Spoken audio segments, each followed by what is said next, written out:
y su ejecución a cargo de un equipo de académicos e investigadores integrados por Arturo Orellana, de la Universidad Católica, José Villacaba, de la Universidad de Chile, y Patricio Aroca, de la Universidad Andrés Bello. La encuesta Barómetro Regional Metropolitana se aplicó presencialmente en los hogares a más de 500 ciudadanos entre el 8 de agosto y el 1 de septiembre del 2022. Para dar la bienvenida a esta actividad, damos la palabra al decano de la Facultad de Gobierno de la Universidad de Chile, profesor Leonardo Letelier.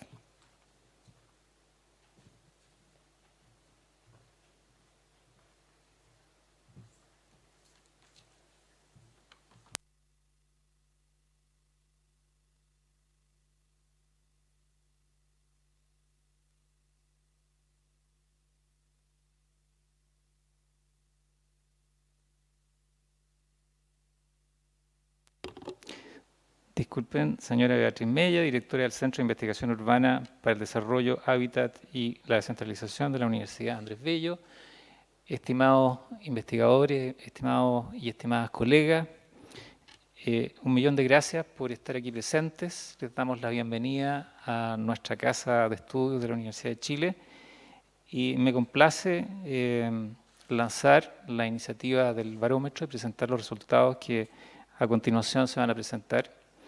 Creo que el foco en los temas territoriales y a través de esos temas el potenciamiento de materias tales como descentralización, el desarrollo de las ciudades, los problemas territoriales en su amplio espectro, son un ámbito que corresponde a un área de mucho interés dentro de nuestra Facultad de Gobierno y por cierto lo son también de interés para la Facultad de Arquitectura de la Universidad Católica y el Centro de Investigación Urbana de la Universidad Andrés Bello. Nosotros en la facultad tenemos un proyecto que estamos articulando, somos una facultad nueva y en ese proyecto estos temas tienen un lugar privilegiado.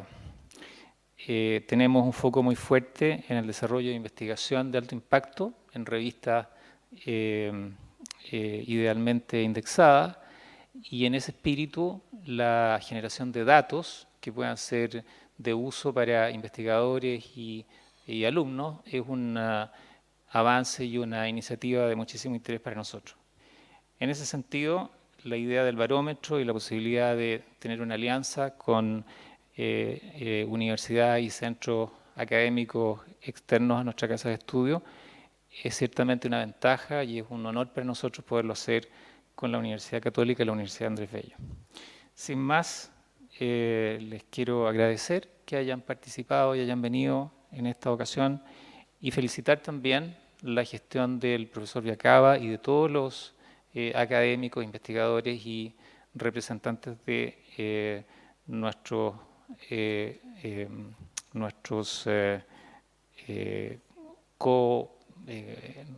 co-investigadores y participantes de otras facultades que han participado en esta iniciativa. Así que muchas gracias y bienvenidos.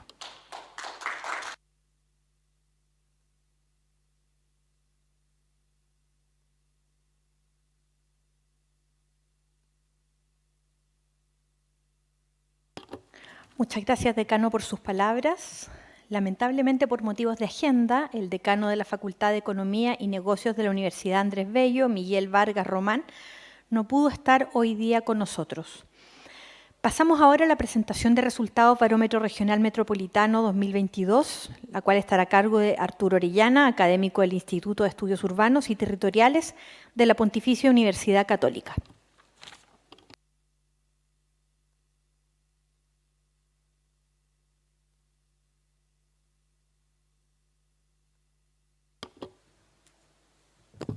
Aló. Bien, muy buenos días. Muchas gracias a todos y a todas por estar presentes y a aquellos que nos puedan estar siguiendo a través de las plataformas. Señalar de que, tal como lo decía el decano de la Escuela de Gobierno, esto es un esfuerzo conjunto de la Universidad de Chile, la Universidad Andrés Bello y la Universidad Católica, particularmente en el caso de la Universidad de Chile, Escuela de Gobierno, en el caso de la Universidad Andrés Bello, a través del Centro de Investigación Urbana para el Desarrollo, el Hábitat y la Descentralización, y también agradecer a la Dirección de Extensión y Servicios Externos de la Universidad Católica, que nos ha apoyado con participar, digamos, en este consorcio que ha permitido hacer esta versión 2022. Agradecer también a mis colegas Patricio Aroca de la Universidad Andrés Bello y José Viacaba de la Universidad de Chile, que me dieron la responsabilidad de presentar los datos. Como bien se señalaba, esta es una encuesta que ya tiene más de una década, que básicamente es una oportunidad de poder lograr en conjunto universidades públicas y privadas aportar, digamos, al conocimiento de los territorios y sobre todo sobre los procesos de desarrollo y de descentralización en curso, desde la perspectiva de la opinión de la ciudadanía. En ese sentido, ya se ha señalado esta es una encuesta de percepción que básicamente nace de un esfuerzo realizado por la Universidad de los Lagos hace una década y que hoy día nos permite tener esta versión 2022 que se agrega, y esto es lo importante, a la versión 2019 que realizamos y que de alguna manera fue significativa porque se hizo antes de octubre del 2019, es decir, antes del estallido social, y que nos permite comparar un poco la realidad actual desde la percepción ciudadana respecto a la del 2019.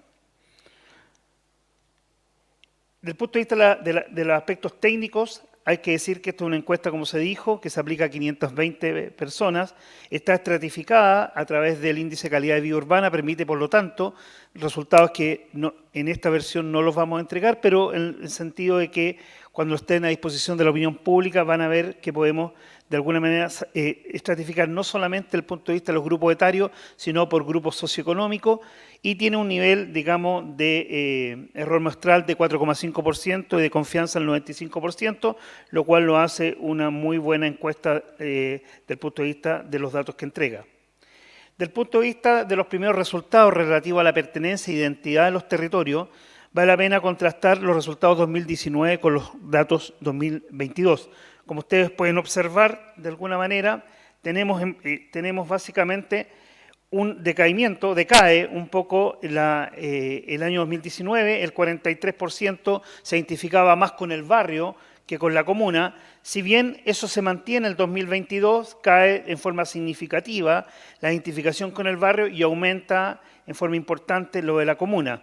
Mientras que la tercera identificación que hacen los habitantes y las habitantes de la región metropolitana, básicamente se mantiene esta identificación con el país. Estos datos van a ser muy interesantes, como decía, contrastarlo en nuevas versiones que vamos a entregar respecto a datos de otras regiones del país.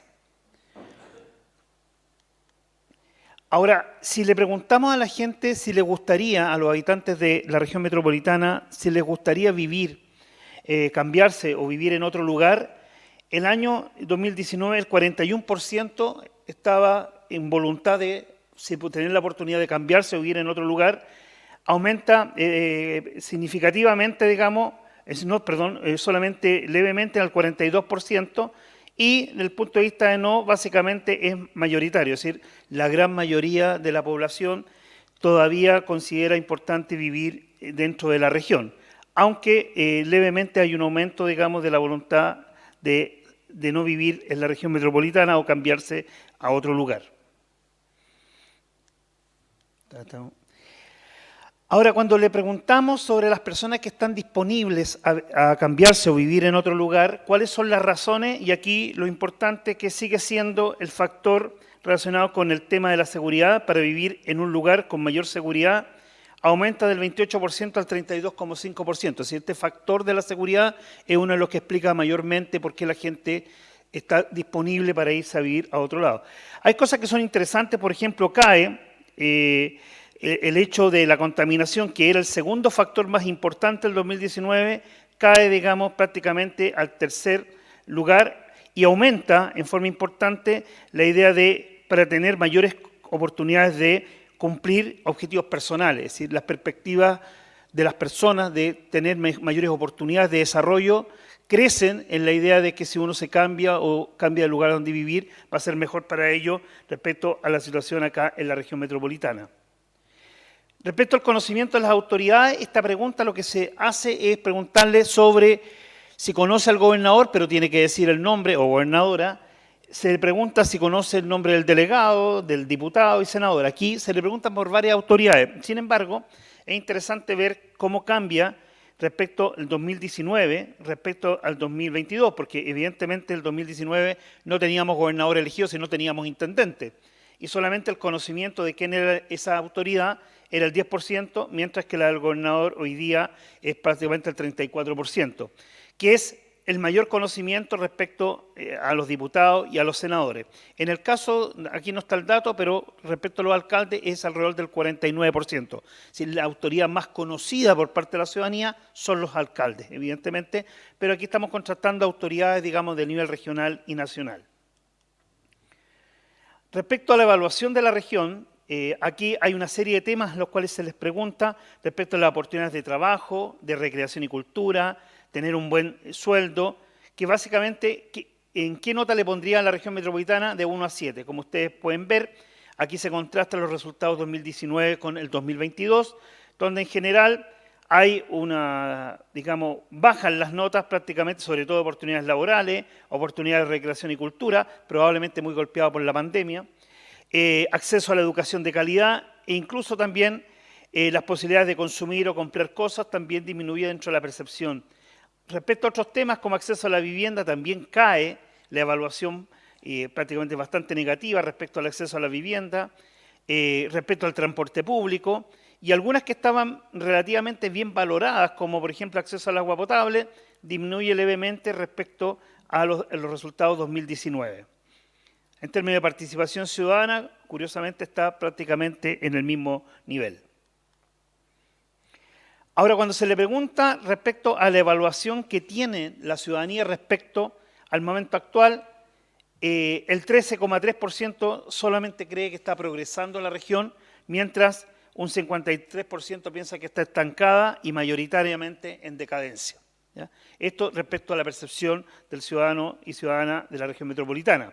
Ahora, si se le pregunta, pensando en el futuro, ¿usted cree que la región metropolitana va a mejorar?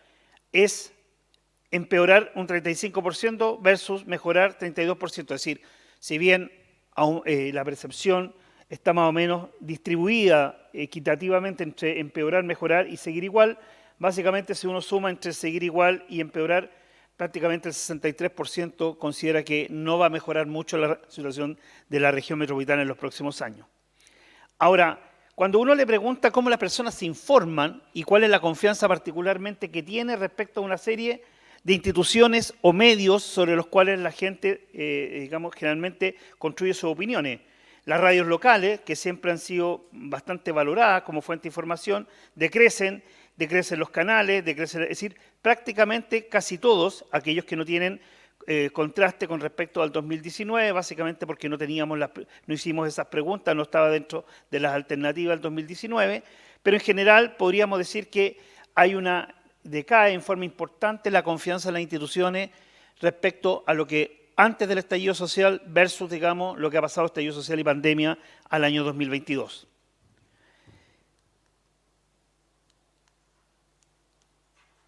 Ahora, cuando le preguntamos cuáles son los 3 problemas más importantes a los que las autoridades debieran dedicarle su atención, regular la inmigración aparece como un tema, digamos, en primer lugar, después el tema de la delincuencia y el narcotráfico y después los temas relacionados con la inflación, digamos, en los precios de los productos y después enfrentar la violencia contra las mujeres. Es interesante que obviamente están muy ligados prácticamente.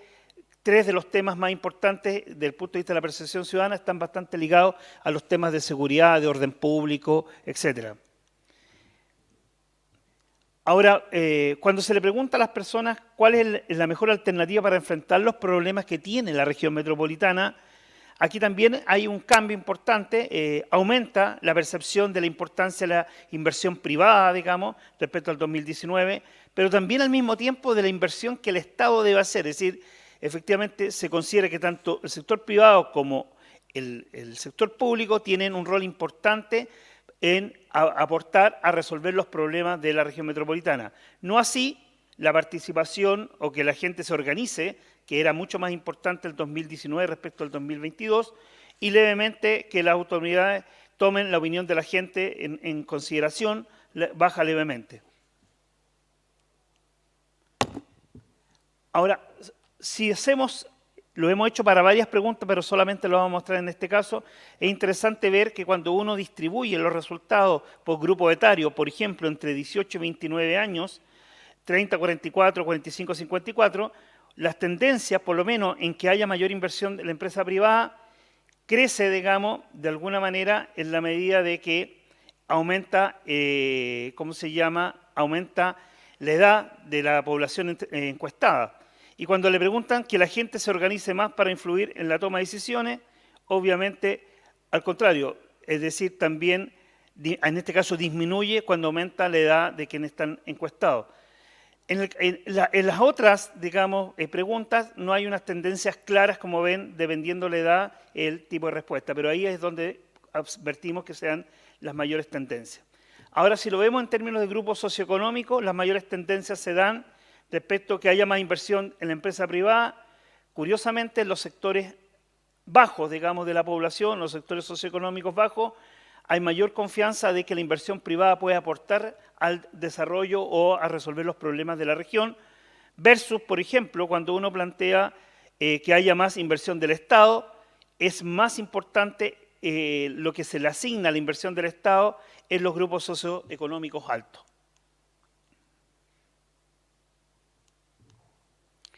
Respecto al efecto de la pandemia, toda la respuesta, evidentemente, cuando preguntábamos de 1 a 10 cuál es la importancia que le dan a la pandemia en los impactos, estábamos alrededor de 7, por lo tanto no la pusimos porque es evidente que la pandemia tiene un efecto importante. Sin embargo, cuando uno les pregunta en qué aspectos, digamos, afectó más la pandemia del COVID-19 en la región metropolitana, aparece la pérdida de empleos, el aumento de la desigualdad y el aumento de la delincuencia como los tres principales problemas. Aspectos positivos, mayor vida en familia, por ejemplo, también afectó, pero de forma positiva, la comodidad del teletrabajo, pero en general son los problemas que tienen que ver con el desempleo, que tienen que ver con la desigualdad y con la delincuencia, los que aparecen con mayor frecuencia dentro de la respuesta de los entrevistados y entrevistadas. Respecto a los temas centrales que son importantes para esta encuesta sobre la descentralización, aquí hay algunos datos interesantes. Por un lado, cuando se les pregunta el aporte que consideran que hacen las instituciones al desarrollo de la región, como ustedes ven, en general, las tendencias son de alguna manera un poco más negativas en términos del rol del gobierno central, del gobierno regional y del municipio, ¿ya? Siendo así que el municipio, a pesar de que bajó, se considera que aporta proporcionalmente más en términos de la respuesta en relación al gobierno regional y al gobierno central. Se reconoce, por ejemplo, el rol de la empresa privada, en que el año 2022 se valora mucho más el aporte que podría hacer al desarrollo de la región, y hay algunas caídas importantes como el rol de ciertos tipos de organizaciones como los sindicatos o las organizaciones sociales. Levemente mejora la percepción respecto al aporte de los partidos políticos y de las autoridades políticas, diputados en este caso y senadores. Sin embargo, del punto de vista comparativamente con la institucionalidad más de gobierno, efectivamente tiene un porcentaje mucho más bajo. Y respecto a las universidades, que vale la pena considerar, ahí tenemos que la percepción en general, el año 2019 estaba dentro de las más altas y aumenta también, así como aumenta también de las universidades privadas en forma importante. ¿Cuál es la principal capacidad que tiene la región para poder avanzar exitosamente en este proceso de descentralización? La capacidad del trabajo de su gente, que es la más significativa, se mantiene prácticamente igual, aumenta la valoración sobre sus riquezas naturales y disminuye en forma significativa la calidad de sus autoridades y los dirigentes en ese propósito. Asimismo, también el orden público, que si bien no ha sido de las más valoradas, disminuye sustantivamente como un aspecto que es coherente con la respuesta que teníamos anterior de las preocupaciones de la gente, así como también de la calidad de sus profesionales, que también hay una crítica importante en términos de caída en la percepción positiva. Cuando se les pregunta a las personas, ¿cuál es el principal obstáculo que tiene? Antes hablábamos de las capacidades de obstáculos.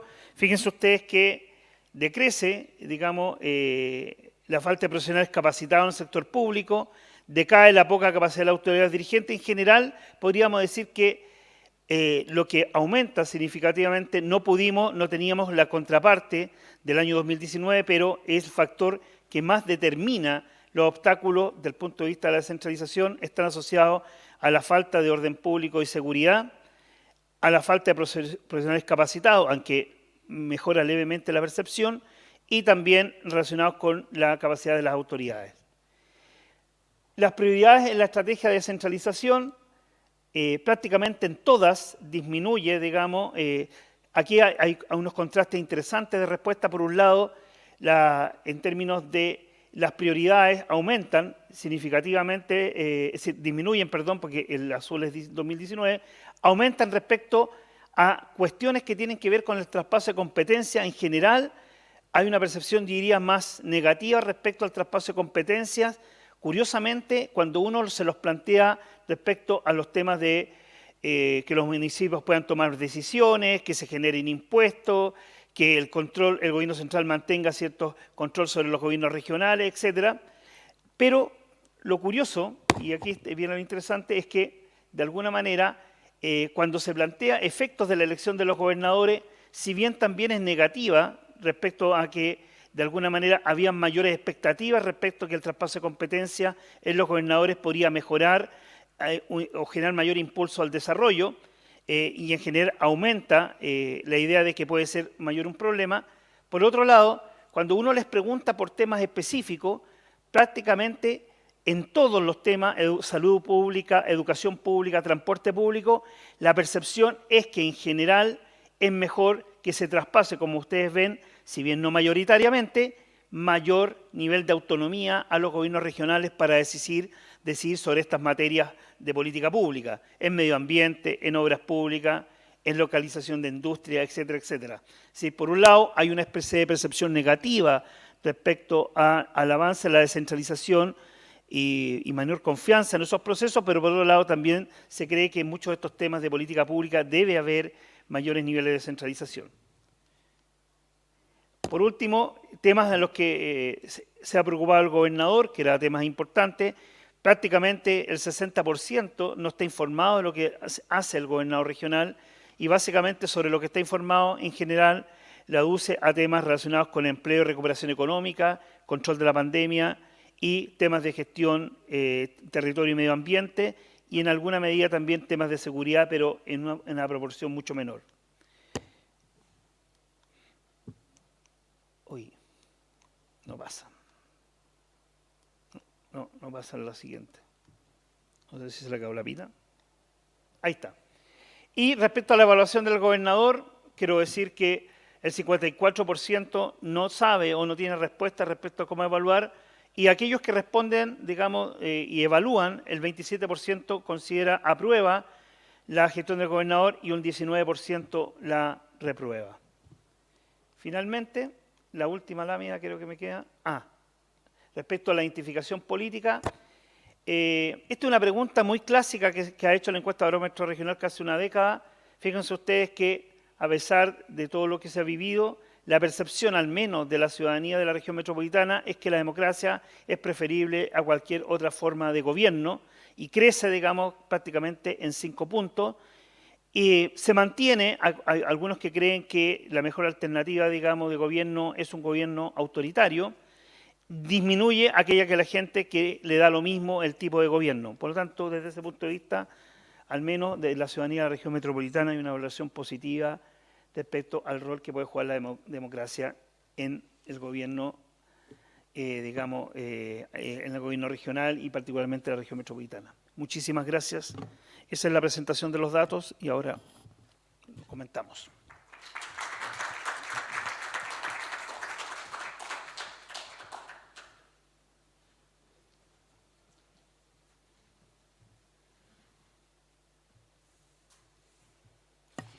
Muchas gracias, Arturo, por esta interesante presentación. Ahora, para comentar los resultados, invitamos a la directora del Centro de Investigación Urbana para el Desarrollo, el Hábitat y la Descentralización, Ciudad, de la Universidad Andrés Bello, Beatriz Mella, al profesor de la Facultad de Gobierno de la Universidad de Chile, José Villacaba, y a Arturo Orellana.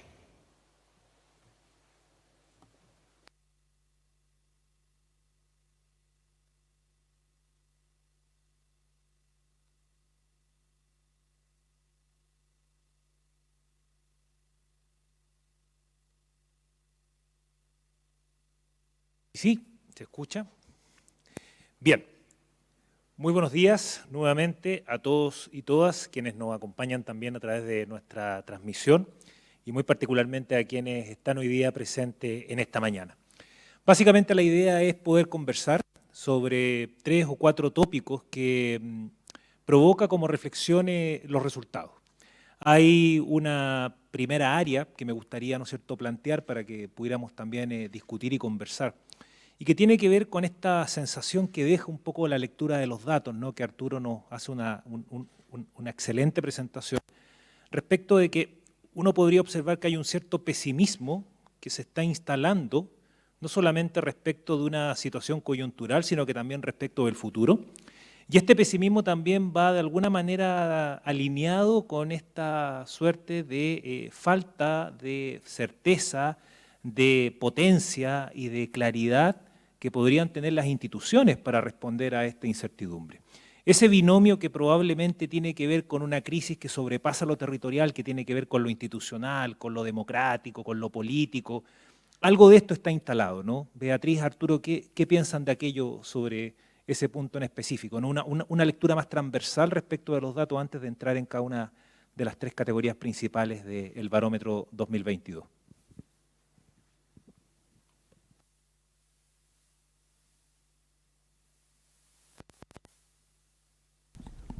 Ahora sí. Bueno, primero que todo me gustaría dar las gracias por la invitación. Yo estoy representando al Centro Ciudad de la Universidad Andrés Bello y fue un tremendo honor ser parte de este convenio. Creo que algo muy interesante de este estudio en particular es que refleja los resultados a nivel nacional, que luego van a poder ser comparados. Hoy día estamos analizando la región metropolitana, pero efectivamente contar con los datos a nivel regional también nos permite hacer una serie de comparaciones y poder entender mejor cómo estas dimensiones afectan a las distintas regiones. Creo que eso es un punto central. Efectivamente, mirando los datos es bien interesante, lamentablemente, que hay una visión más bien negativa respecto al futuro de la región, pero también porque hay una evaluación bien crítica respecto a temas que son profundamente importantes para la ciudadanía. Veíamos que el tema de la vivienda estaba muy mal evaluado, el tema de la salud, el tema de la seguridad, que son aspectos en la vida cotidiana de las personas que efectivamente están rondando no solamente sus intereses, sino que sus más profundas necesidades.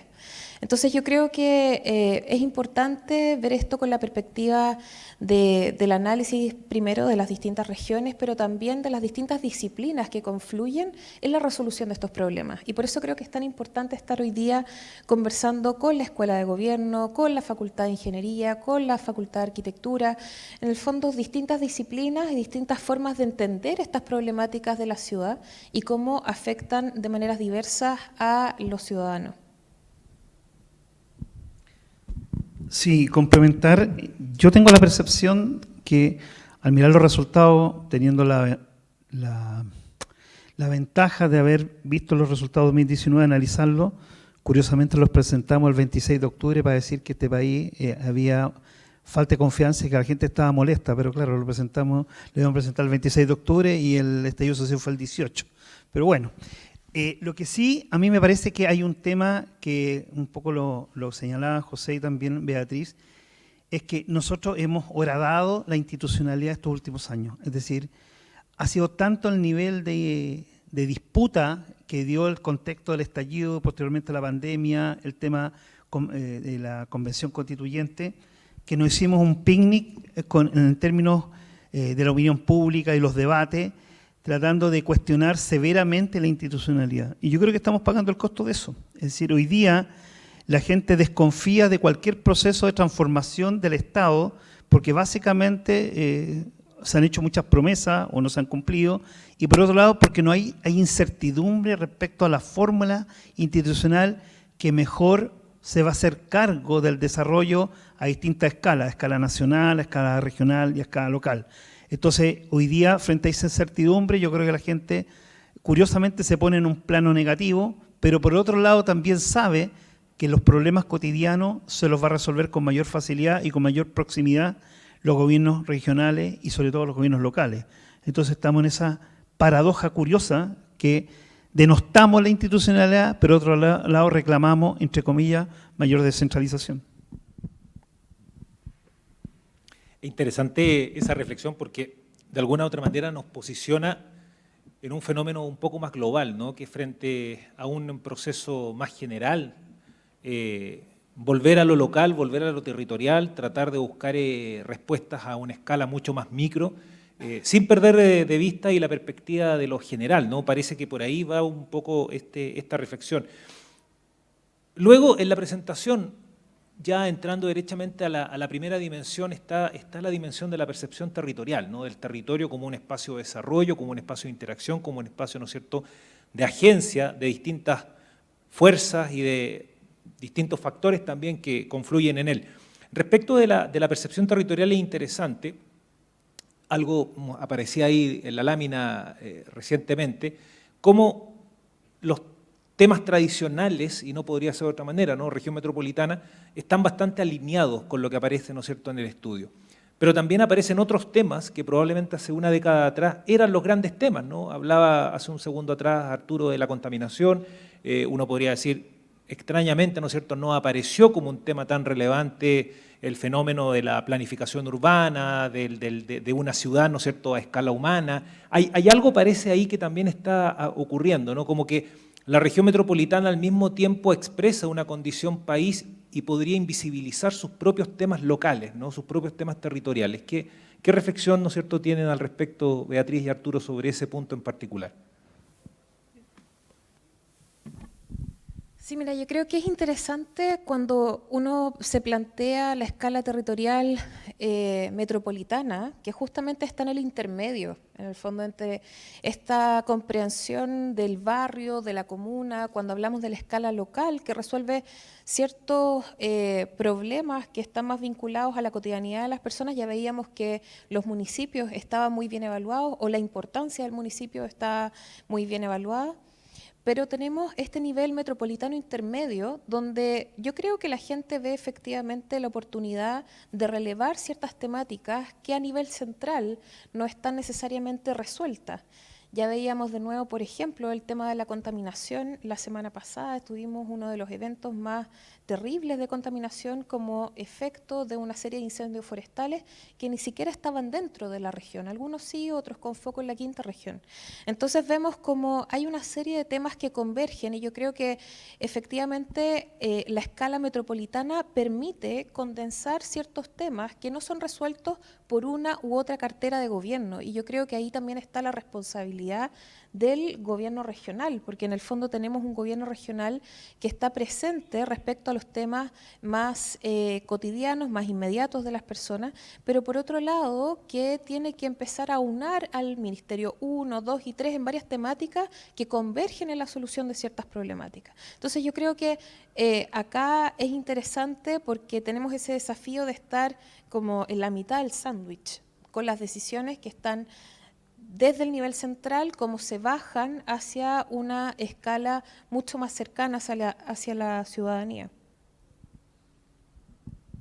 Sí, yo agregaría con respecto al tema del territorio, si ustedes vieron los resultados, menos del 3% se identifica con la región. Es decir, cuando la gente le pregunta ¿a dónde pertenece usted?, dice mayoritariamente el barrio, pero ojo, también la comuna, pero metropolitano nadie se identifica. Es decir, la gente vive en la ciudad pero no tiene idea, no hay un imaginario respecto a qué es lo que es metropolitano. Y eso es un desafío no menor, porque si hay una ciudad más desigual en este país es el área metropolitana de Santiago, digamos, y por lo tanto la percepción que se tiene el ciudadano cotidianamente respecto a lo que vive cuando se traslada de La Pintana a trabajar a Las Condes, como que si cambiara de país. Entonces, de alguna manera, la construcción de una imagen metropolitana es muy importante y que alguien se haga cargo. Hoy día la ley 21.074 permite que si hay un reconocimiento de área metropolitana, se construya un gobierno metropolitano.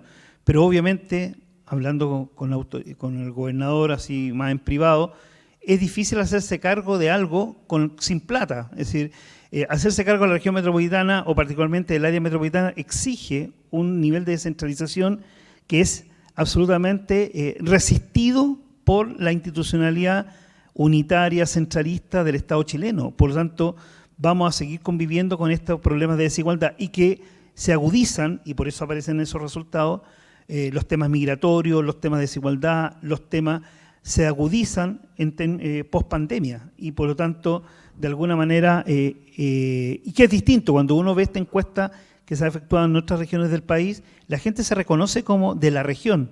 Yo soy de la región de Valparaíso, o de la quinta región, o de la cuarta región. Acá la identificación con la metropolitana es prácticamente escasa o casi nula. Sí, solamente agregar en ese sentido que también es interesante ver, por ejemplo, qué es lo que está pasando con las otras regiones, cuál es ese sentido de pertenencia a la región, cómo se contrasta con el nivel de la región metropolitana, pero también entender que la región metropolitana, al ser más grande, tiene el doble desafío de generar una serie de interrelaciones entre las comunas. Entonces, hoy día sabemos que hay macrozonas dentro de la región metropolitana que tienen cierto estándar, por ejemplo, cierto estándar urbano, cierto acceso a los servicios que es distinto al de otras grandes zonas de la región metropolitana. Y por ahí también, en el fondo, ir viendo cuáles son estos desafíos y cuáles pueden ser las respuestas de ir generando ciertas agrupaciones para poder dar respuesta a estos problemas que están evaluados relativamente mal en esta encuesta.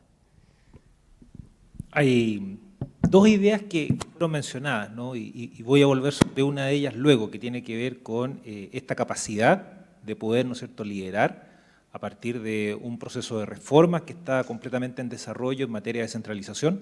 Pero quiero arrancar por esta última reflexión de Beatriz, ¿no? Hablaba de servicios, hablaba, ¿no es cierto?, de la posibilidad de concadenar, hablaba con la posibilidad de coordinar distintos tipos de respuestas. Y ahí el barómetro nos entrega algunos datos que son bien interesantes, ¿no? Y me quiero detener en uno en particular, porque si hay una cosa que probablemente, creo, en lo particular nos sorprendió, era esta necesidad por encontrar respuestas no dicotómicas, no es Estado o mundo privado, sino que hay efectivamente, ¿no es cierto?, un espacio de convergencia, una asociatividad público-privada que particularmente, ¿no es cierto?, en los sectores de escasos recursos aparece más posicionado, digamos, el mercado, el mundo privado, para tratar de buscar respuestas a problemáticas de carácter público que el propio Estado. Y ahí uno podría tener dos hipótesis, ¿no?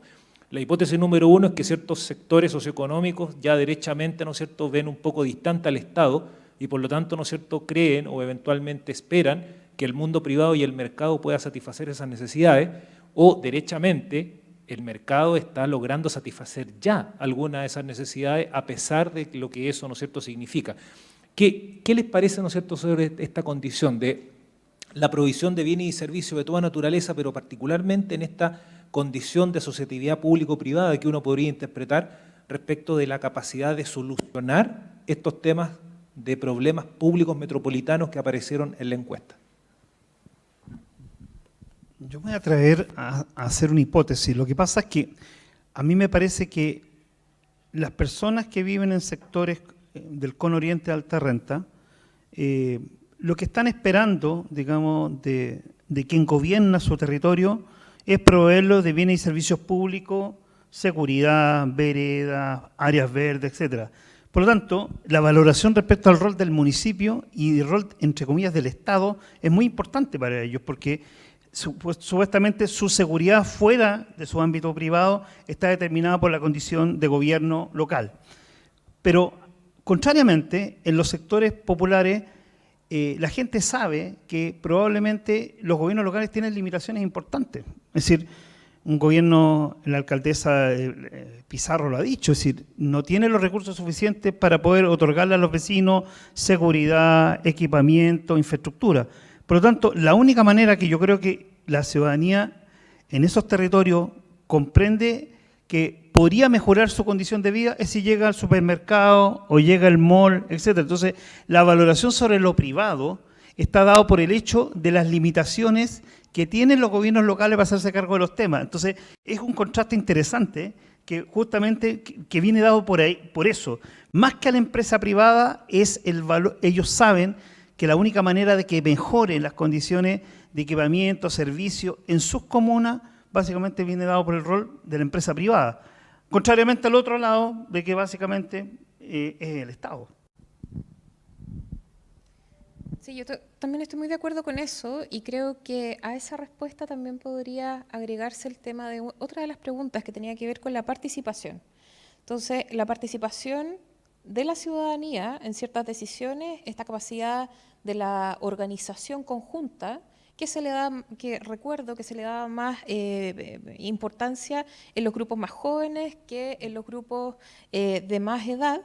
Y creo que eso es importante en el fondo para poder plantear esas soluciones que están como en esta escala intermedia, en esto que no es ni tan público ni tan privado o que pertenezca a alguno de estos dos polos.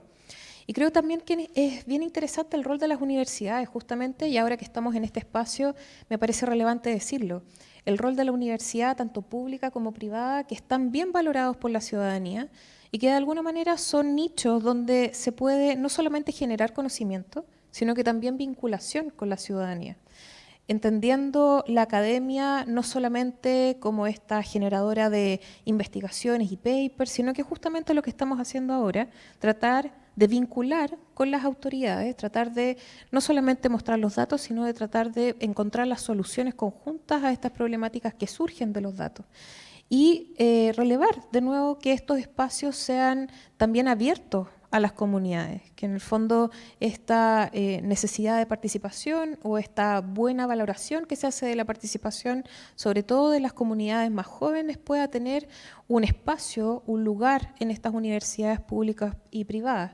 Creo que de alguna manera eso también alimenta en la conversación, dar respuestas no solamente desde el ámbito público y de la gestión de los recursos, que es propio también de cuando hablamos del ámbito público, o del sector privado que alimenta pero con ciertas lógicas que no necesariamente son las que van a reinar en una decisión de cómo mejorar la calidad de vida. Tienen lógicas distintas en el fondo, y encontrar efectivamente estos espacios intermedios de colaboración y de participación. Yo creo que es súper interesante la pregunta porque efectivamente abre este abanico de posibilidades, pero de actores participantes en la toma de decisiones de la ciudad.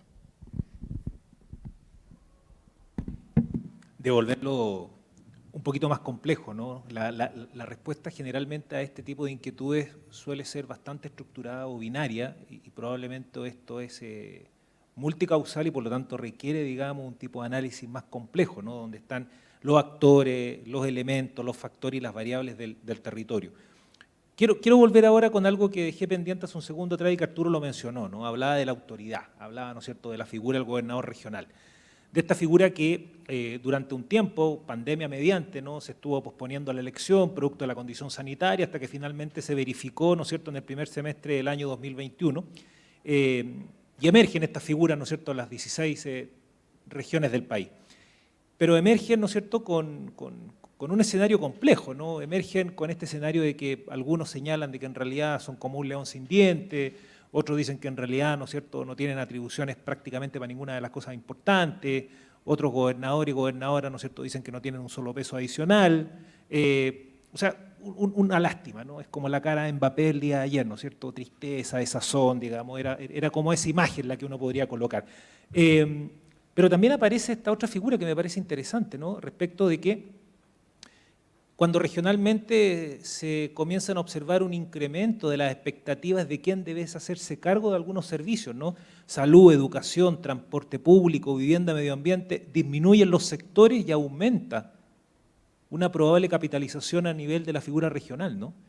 Entonces, a pesar de que el dato indique que probablemente no tienen todo lo que inicialmente esperaban estas autoridades obtener, probablemente la ciudadanía tampoco tiene mucha certeza de lo que realmente hoy día hacen y cómo funcionan, todavía hay un pequeño sustrato, ¿no es cierto?, más puesto en el futuro, de que los temas, ¿no es cierto?, metropolitanos probablemente tienen que ser asumidos por estas figuras metropolitanas, regionales, y no los temas de transporte público necesariamente resolverlo el Ministerio de Transporte, o los temas de vivienda resolverlos literalmente el propio ministro o ministra de Vivienda, para un tema que efectivamente tiene que ver con el área metropolitana.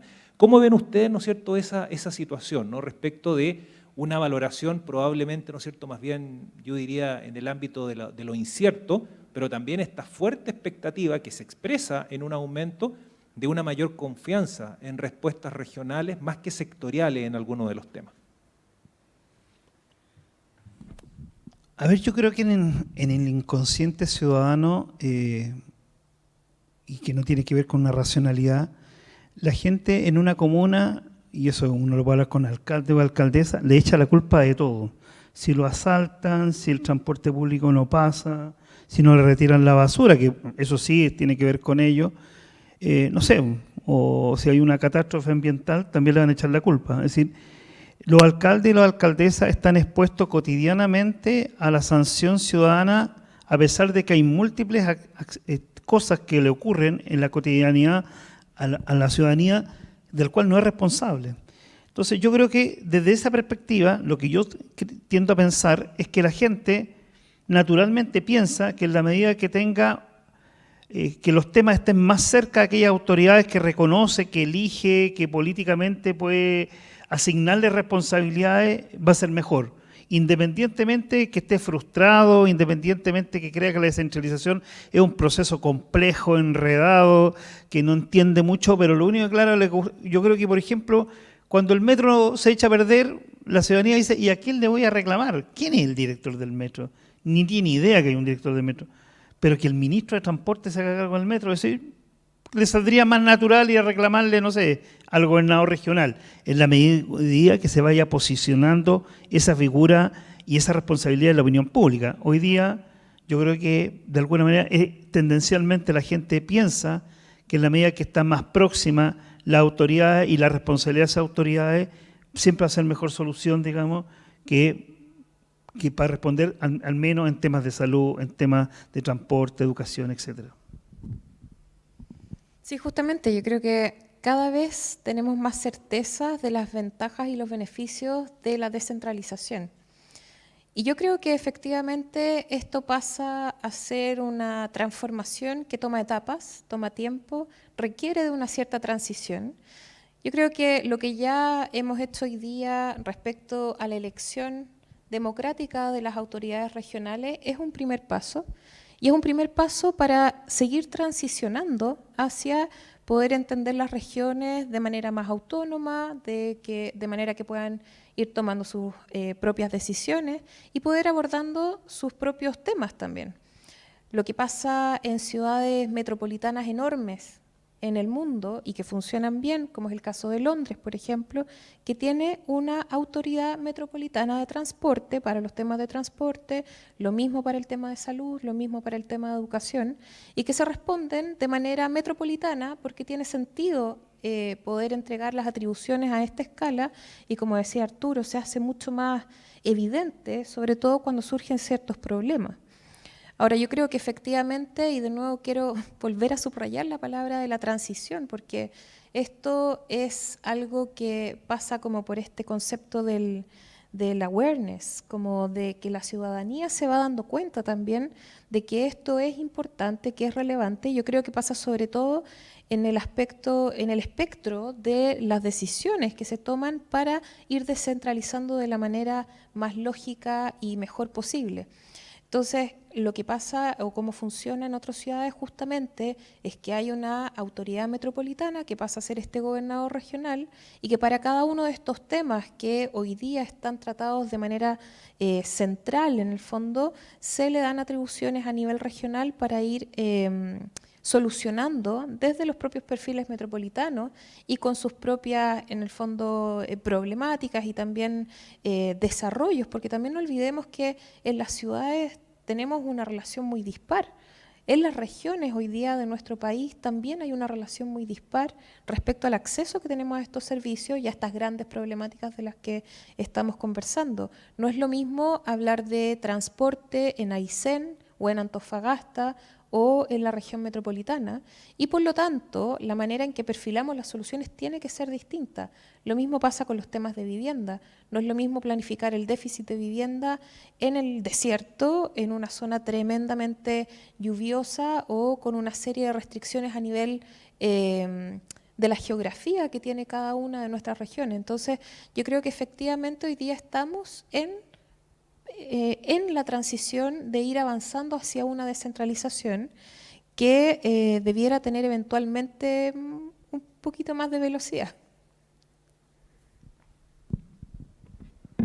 Y sobre esa velocidad, La encuesta también nos dice un poco cuál es la valoración y sobre todo el nivel de conocimiento, el nivel de aprobación de algunas fuerzas claves del territorio, ¿no? Aparecen ahí las universidades, aparecen las empresas y aparecieron los partidos políticos, ¿no? Y aparecieron, pero hacia la baja, las organizaciones de la sociedad civil. Ahí uno podría construir una hipótesis, ¿no? Probablemente el ecosistema en el cual se desenvolvió, digamos, el instrumento de recolección de datos en pleno proceso constituyente pudo a lo mejor haber afectado algo de eso, ¿no?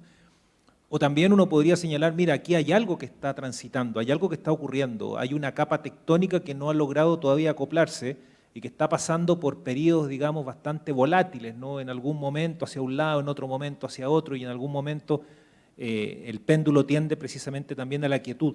¿Cómo lo ven ustedes, ¿no es cierto, Arturo y Beatriz, desde sus campos profesionales, su expertise, este rol precisamente de la organización de la sociedad civil que aparece más alicaído que en versiones anteriores, y este rol, ¿no?, que ya lo mencionaban ustedes, de las universidades, particularmente, ¿no es cierto?, públicas, privadas, ¿no?, aparece también las empresas? ¿Cómo lograr ahí generar precisamente un espacio? Se ha hablado mucho de repente de consejos, ¿no es cierto?, metropolitanos que lograran, ¿no es cierto?, aunar espacios de discusión y que de alguna u otra manera sean incidentes para la autoridad. Otros han planteado el hecho de corporaciones, ¿no? ¿Cómo lo configuran? Porque el desarrollo de este territorio metropolitano no queda en manos solo de la institucionalidad ni de la gente que está actualmente electo en el cargo, sino que tiene que ser también una apropiación del propio tejido social metropolitano, ¿no? Yo leería con cuidado los resultados sobre la percepción ciudadana respecto al rol de las organizaciones sociales, porque tal como tú señalas, José, se hizo en un periodo donde, digamos las cosas como son, es decir, se hicieron un picnic con las organizaciones sociales, la responsabilizaron del desorden de la Convención Constituyente porque eran todos estos grupos, digamos, la lista del pueblo y todo esto que emergieron, digamos, como alternativa. Hubo una serie de fracturas, subdivisiones internas. Entonces, en general, había como la idea de que la Constitución, sobre la cual eventualmente íbamos a votar, apruebo o rechazo el 4 de septiembre, básicamente los males de esa Constitución venían justamente del desorden o de la falta de estructura, digamos, de las organizaciones sociales que estaban representadas en estas figuras que eventualmente participaron. Por lo tanto, yo creo que esa percepción ciudadana, yo sigo creyendo que la ciudadanía, al menos con la última pregunta cuando hice que el 68% todavía cree que la democracia es la mejor forma de resolver, digamos, los temas de la sociedad, me parece que habría que ponerlo en ese contexto. Es decir, me parece que está muy castigado por el hecho de un mal ambiente, digamos, o de cierto rechazo al rol que jugaron las organizaciones sociales en supuestamente esas formas de representación.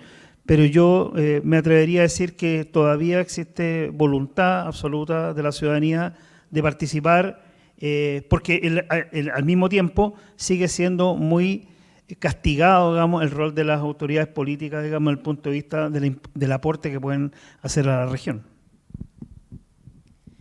Sí, yo creo que ahí hay un profundo conocimiento de las comunidades que están organizadas. Si bien se ve como un mapa que responde a una cierta entropía de todas estas distintas organizaciones que tienen nombres distintos, que tienen fines distintos, estructuras distintas, yo creo que esa entropía es necesaria para justamente levantar varios de los temas que nos cuesta muchas veces en las encuestas, en los estudios, en los diagnósticos levantar con certeza. ¿Qué significa una organización ciudadana? Puede tener muchas distintas riquezas en el fondo.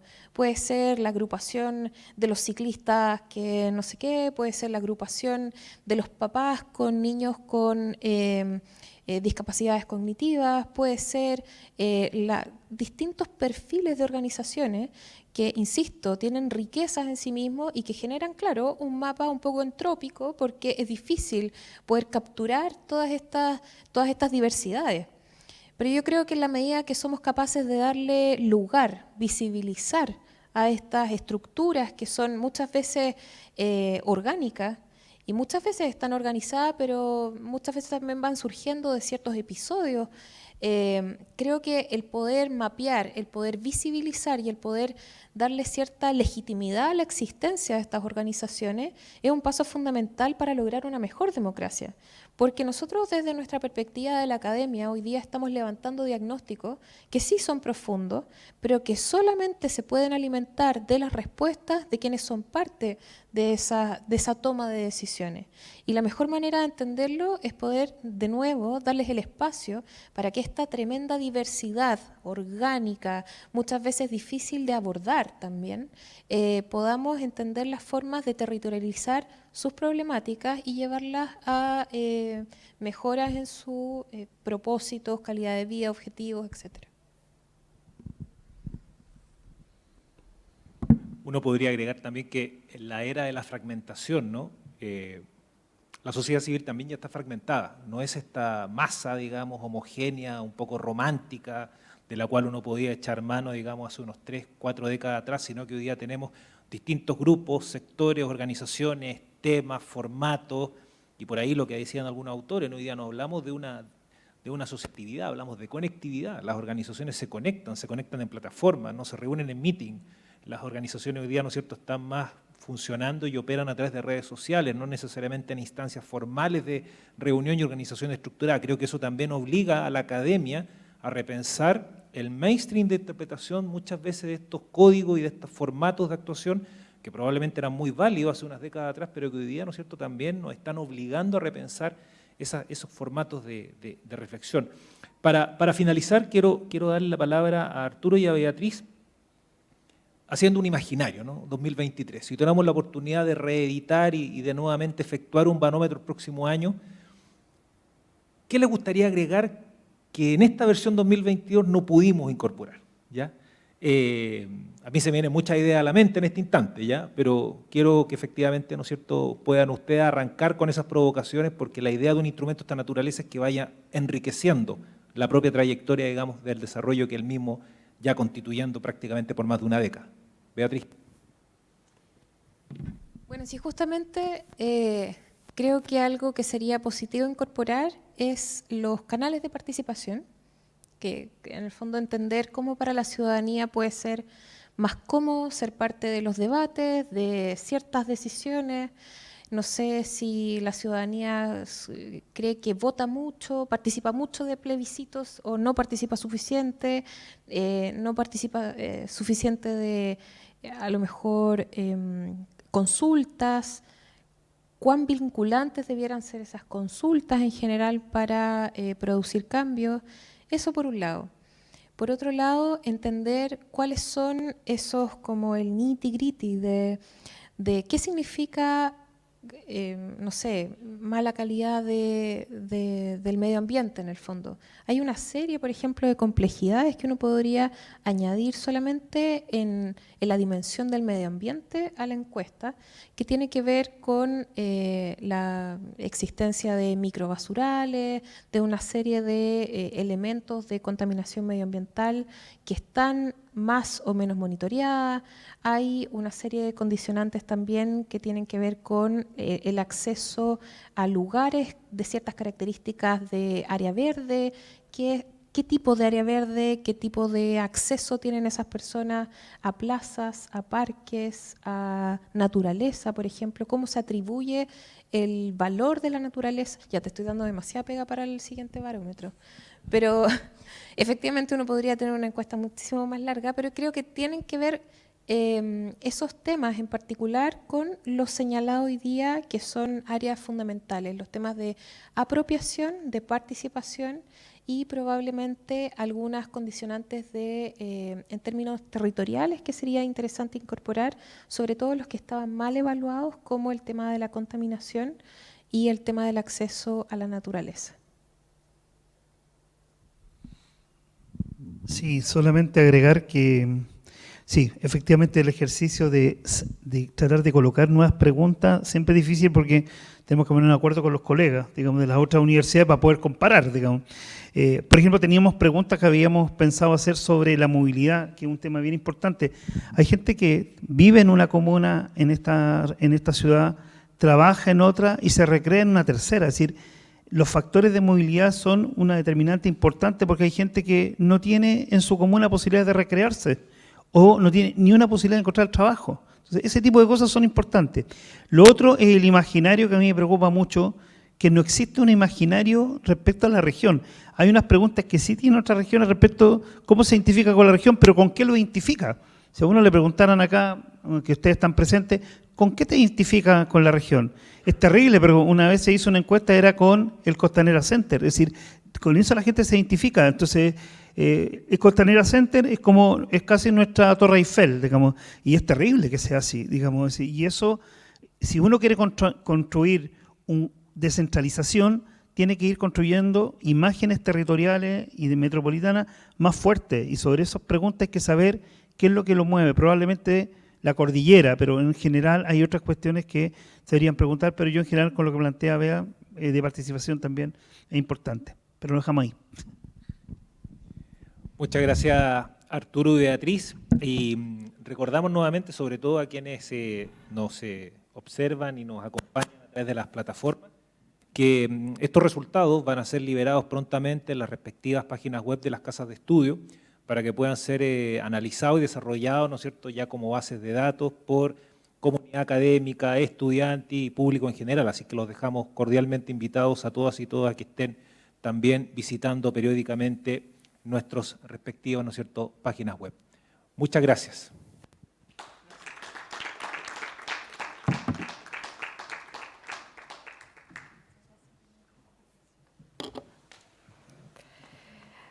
Muchas gracias a nuestros panelistas. Hemos finalizado la actividad. Agradecemos a todos y todas quienes vinieron hoy y a quienes nos acompañaron por nuestra transmisión de YouTube. Hasta un próximo encuentro.